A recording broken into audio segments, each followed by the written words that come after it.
Foi, baixote, vale tudo pra dentro do rio.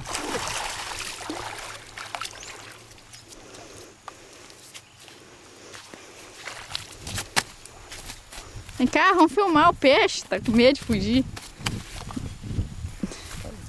Ah, aqui eu tô esquido ali. Soltar isso aqui, cara. Você tá falando isso só porque tá filmando, né? Não, vamos soltar isso aqui. Pequenininho demais.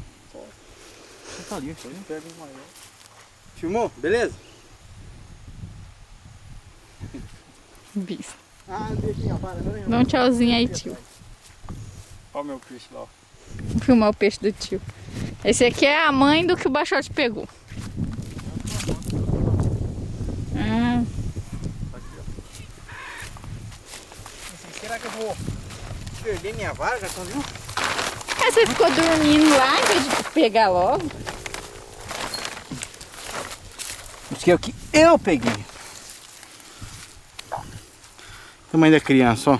Mostra a diferença um pouco. Não, tua barriga ainda tá maior que o peixe. O Eros queria meter a mão dentro da boca do peixe.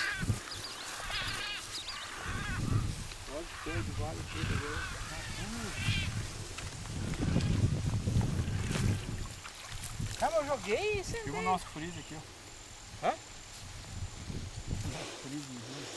É, nosso freezer portátil. O freezer. Freezer. Caixinha de sapato.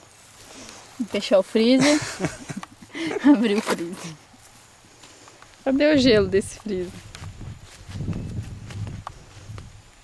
Tá olhando os contatos aí? Rapaz, maior que eu vi. Só vi a vara O subir. baixote contou mentira. Ela fala, vrum. Olha meu